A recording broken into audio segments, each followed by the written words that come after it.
STD यानी कि sexually transmitted disease, NCD यानी कि नॉन कम्युनिकेबल डिजीज। अब मुझे पता है कि दोनों में से कौन सा तुम्हें अच्छे से याद हो गया है, पर हम आज उसकी बात नहीं करेंगे।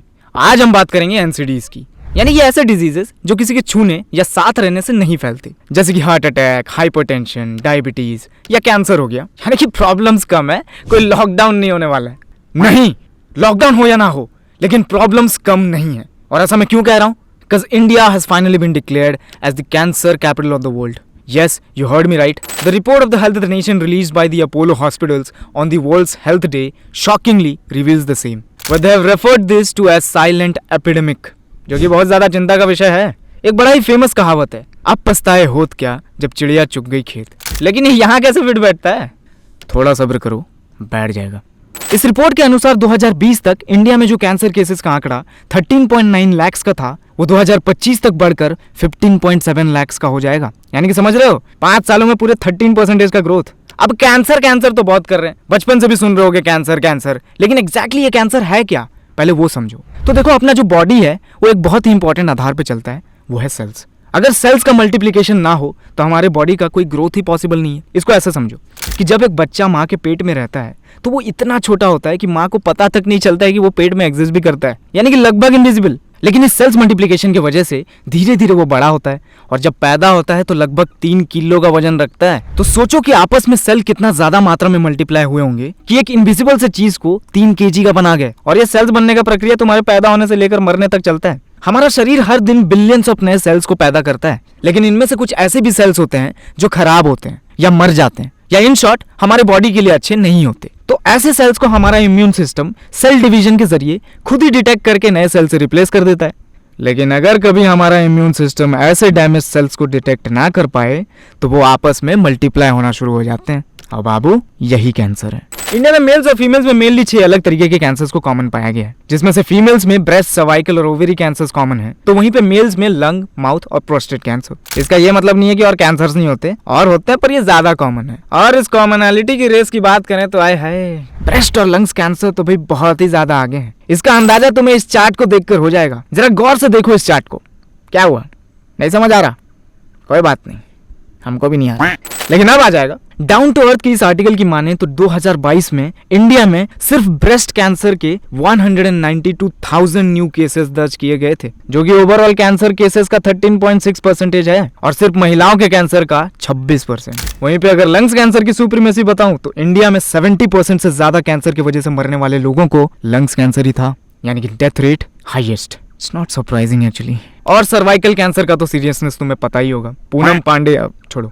बाकी कंट्री से कंपेयर किया जाए तो आज India one of the youngest countries बन चुका है कैंसर केसेस के मामले में। भाई लगभग हर तरीके के कैंसर में हम यंगेस्ट हैं। जैसे कि ब्रेस्ट कैंसर से पीड़ित मरीज की उम्र ऑन एन एवरेज आज के टाइम पे 52 ईयर्स की है, और बाकियों के एवरेज एजेस को भी तुम देख सकते हो। Today the median age for someone to have cancer in our country is nearly 55 years. लेकिन इन सबसे चिंताजनक कोलोन कैंसर का केस है, क्योंकि रिपोर्ट्स की माने तो 30% से ज्यादा कोलोन कैंसर्स के पेशेंट की एवरेज एज 50 साल से भी कम की है। चेक करवाओ कहीं तुम्हें ना हो। But the report shared by the Apollo Hospital not only does talk about cancer, rather it also talks about some other serious non-communicable diseases. और जैसा कि तुम पहले से जानते हो that India has held the crown for being the diabetic capital of the world from a very longer period of time. तो चलो इस नए रिपोर्ट के जरिए जानते हैं कि आखिर why we are the worthy candidate to hold it. Well, इस नए रिपोर्ट के अनुसार इंडिया आज 101 मिलियन डायबिटिक्स का घर बन चुका है। लेकिन उससे ज्यादा हैरान करने वाला बात तो यह है कि यह आंकड़ा 2022 में 80 मिलियन का था, यानी कि 2 साल में 31 मिलियन का ग्रोथ।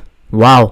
और उससे भी ज्यादा हैरान करने वाला बात तो यह है कि लगभग इक्वल अमाउंट के लोग आज के टाइम पे प्री डायबिटिक्स हैं, यानी कि वो भी डायबिटिक बन सकते हैं अगर टाइम पे कंट्रोल न किया जाए। आज के टाइम पे इस देश में हर 3 में से 1 बंदा प्री डायबिटिक है, और ओवरऑल 10 में से 1 बंदे को अनकंट्रोल डायबिटीज है, जो कि रिवर्स नहीं किया जा सकता। और कुछ ऐसा ही सिमिलर कहानी एक और घातक एनसीडी यानी कि हाइपरटेंशन के साथ भी है, जिसे कॉमनली साइलेंट किलर भी कहा जाता है। और ऐसा इसलिए क्योंकि ये बाकी एनसीडीज की तरह ये बढ़ने से पहले कोई सिम्टम नहीं दिखाता, और इसका बढ़ना यानी कि हार्ट अटैक को 56 भोग चढ़ाना। इस रिपोर्ट में स्क्रीन किए गए छोटे से सैंपल साइज के 13% लोग ऐसे थे जिन्हें हाइपरटेंसिव के कैटेगरी में डाला गया है, तो वहीं पे 66% लोगों को प्री हाइपरटेंसिव के कैटेगरी में, और अगर इन्हें भी कंट्रोल नहीं किया गया तो ये भी हाइपरटेंसिव वाले कैटेगरी में एक छलांग में पहुंच जाएंगे। मतलब सिर्फ 21% ही लोग ऐसे थे जो नॉर्मल पाए गए। लेकिन अब ये सब कुछ सुनने के बाद बस एक फाइनल सवाल, क्यों?